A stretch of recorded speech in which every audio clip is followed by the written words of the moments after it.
Guys, dito tayo ngayon sa KDR Adventure Park na kung saan meron tayong seminar with our riders. Ito na yung Manibela Challenge natin. Ayan, may mga banner tayo ng Guanson. Ayan guys, so pagka nagpa-register ka, meron palang wristband. Sir Alfred, Ay. I'm a big fan po. Oh, big From fan. Philippines po kami.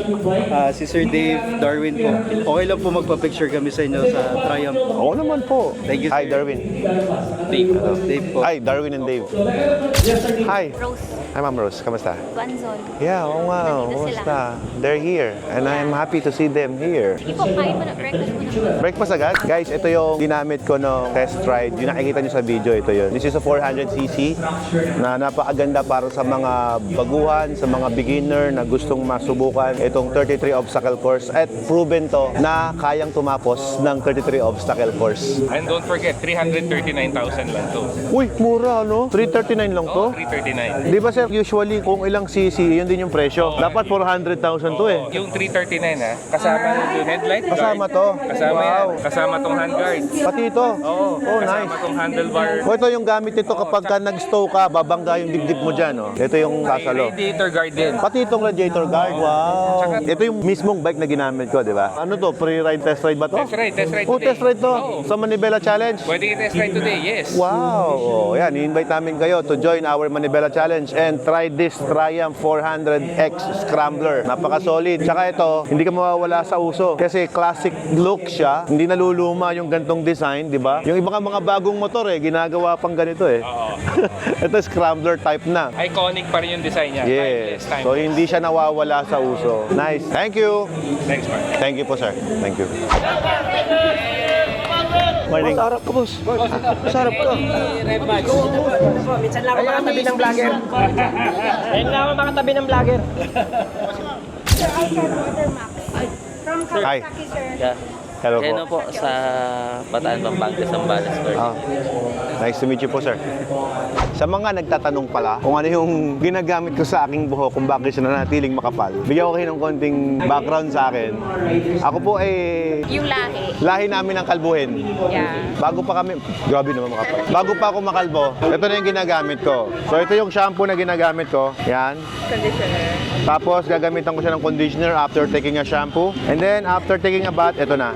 Yan. So yung tatlong to ang ginagamit ko para sa aking buhok. Yung iba, hindi ko na alam yon kasi hindi naman ako gumagamit yun. Ito lang yung ginagamit ko. Ito nga pala yung mga booth na nandito ngayon sa Manibela Challenge. Meron tayo yung Dermplast. Dito naman yung Wise Men Insurance Agency. Kaya sure kayo dito sa ating challenge kasi may pa-insurance na kasama. Of course, nandito rin ang Triumph Motorcycle Philippines. Hindi mawawala dyan ang napakalupit na motorcycle dealers pagdating sa norte, ang Guanzon Group of Companies. Ito po ang kanilang booth. Sila po ang dealer ng Kawasaki, Yamaha, Honda, and Suzuki. Ngayon, wala rin dalawang booth dito pero sa ngayon, ang nakalagay dito yung Yamaha. Ito yung mga bikes na meron ngayon sa display natin. Meron silang Yamaha XSR 900cc. I guess this is not a demo bike. This is a naked. Pakapogi, no? Solid. Maskulado yung mukha niya, no? And then nandito rin yung MT-09. Yeah, MT-10. Meron silang display dito and R1M na limited edition. Full carbon, cross-plane engine for only 1.6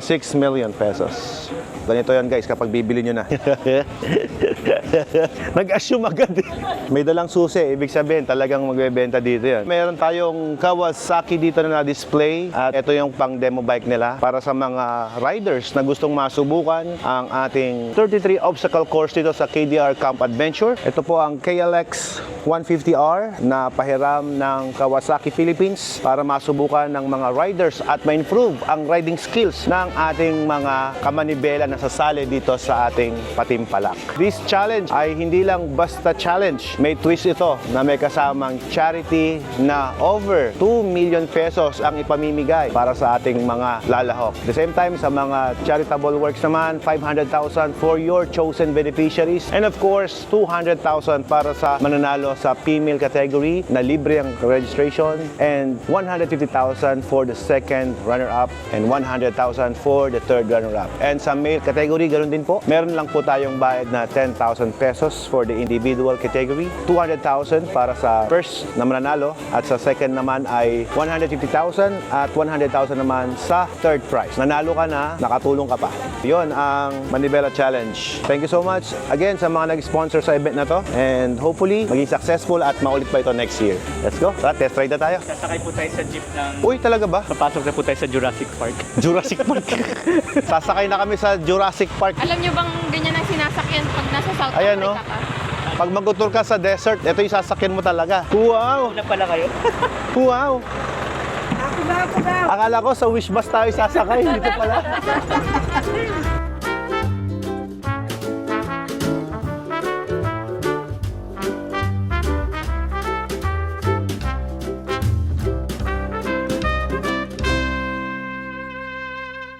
Nandito tayo ngayon sa KDR Adventure Camp kung saan papa-experience natin sa mga riders ang 33 obstacle course na gaganapin dito sa Manibela Challenge.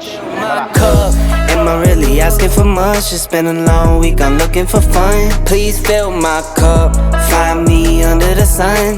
SOS, I'm just looking for a good time. Whoa.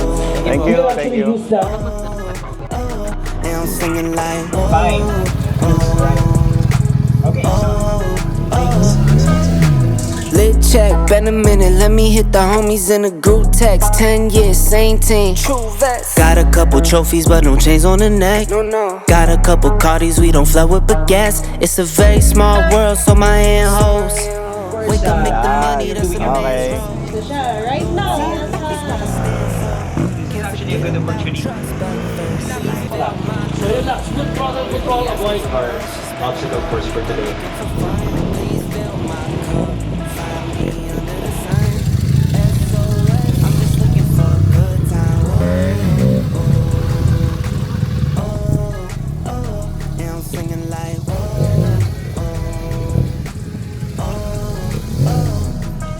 It's the weekend, we've been working. I'm posted fireside. Bring my boys in, bring no girls in. We'll be posted up all night. Yeah, limited edition, not the regular one. We should down to sleep like the presidents come. I am not a rookie, I'm a veteran. But promise I'ma take it easy later on.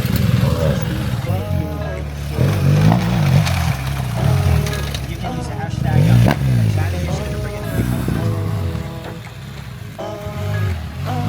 Please fill my cup.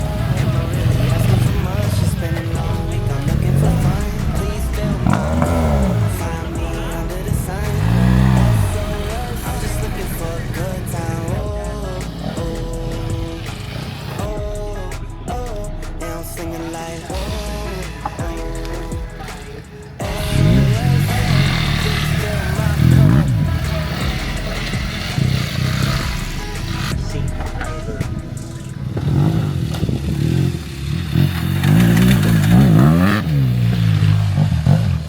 Aaralin po natin yung course. So, for Team Progressive is headed by Sir Nino Tobiano. Team Waterfly is headed by Coach Tani. Team Descarte, headed by Sir Viner. Team Alfred Watermax, you have your team also, ha? Okay, yung ibang team na nandito po ngayon, para hindi ho maging magulo, I will call each representative of each team. Dahil pag-uusapan natin, magdi-debrief tayo, ano yung sa tingin yung pwede natin i-improve sa course natin. Alright, so now we'll be doing our lunch break.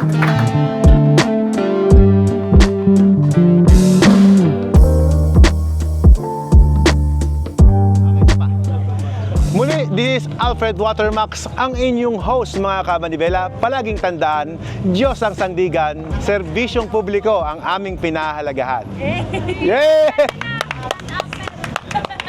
Oh, may susunod ba tayo? Mamanggibitin ako. Parang di ako sanay pag ini-invite ako ni Brian. Gusto ko yung napapagod ako sa pagkasalita. Oo. Wala na ba? Tan tan tanan. Tan tan tan tan. Ibang station yun. Ay, ibang konsesyon ba yun? Ibang station yun. Andito po si Alfred Watermax. Muli po, ihatid ko po ang mga nagbabagang balita. Ma'am Angge, pasok! Andito po tayo ngayon sa KDR Adventure Camp. At Bakit ka nandito? Rider po kayo. Ako po, reporter po. Anong ginagawa mo dito? Mag-i-interview po. Sino interviewin mo? Ikaw po. Anong nga tanong mo sa akin? kamusta yung naging ride nyo po nung nakaraan? Ba't di po kayo nag-ride ngayon? Hindi ka nanonood ng channel ng Manibela? Nanonood ako. Kung nanonood ka, di ako yung naglilipad-lipad doon. Ako yun. Oh. Kuya Alfred, di tayo pwede report. Muli, ako po si Angelica Maturan. Ako naman po si Alfred Watermax. Nag-uulat para sa Radyo Labrador. Nag-uulat para sa... Ay, ito. Nag-uulat para sa News TV. Singer kasi ganyan. Tama si Sir Alfred. Ay, sorry. Ikaw naman pala, hindi ka marunong eh. Nasa production tayo, Kuya Alfred. Wala naman tayo sa news eh. Nag-uulat para sa ating UNTV News and Rescue. Ako para sa Radyo Labrador. Ikaw naman para sa Radyo Laberdad. Nasa 50. Yan, mga ka-Yes FM. Wish. Ay, ibang channel ba yun? Atin pa din yun. Wish 107.5. Paano nga? Ayan na yan, Yan. papalit. Kanta ka muna. Dali. Pusong bat. O, sige. Pusong ba to? Tira. Di mo alam dahil sa'yo. Wish 107.5. Kakain. Number 1 thoughts mo po. Uy, talaga ba yan? Tapos kanina po, napanood ko po yung vlog ninyo. Wow! Napapapunta po dito. Wow! Nag-enjoy naman ako sa date namin. Nakatipid na naman si Alfred dahil libre yung breakfast, libre din yung lunch. Pero nilibre ko siya ng merienda. Black coffee ko. Next time ha. Huwag lang kasukal. Thank you very much guys sa pagsama nyo sa amin sa aming KDR Adventure Camp. Napaka-solid naman ng mga riders na pumunta. Napaka-tapang at buwan loob. Marami ang sumemplang pero hindi sumuko. Ayun na importante doon. At least they learn a lot na hindi pala ganun kadali ang obstacle course. But anyway, masasabi ko lang, nag-enjoy ako kasi Mother's Day ngayon at naubos ko ang panahon ko sa aking napakalupit at napakagandang asawa. Ayan siya. Ikaw naman, mami, okay ka lang ba? Okay Pati lang. ito okay. Yeah, okay lang. Baka masama loob mo. Oo, kasi lagi basta Mother's Day, puro libre eh. Libre ang date. Pero it's okay. As long as I'm with you. Basta ako may surprise ako sa'yo. Oh, sige. May surprise ako sa'yo, mami. Bago Sige. matulog. Okay. I-announce ko yan. Basta mahal mo, ikingtot mo. Alam na.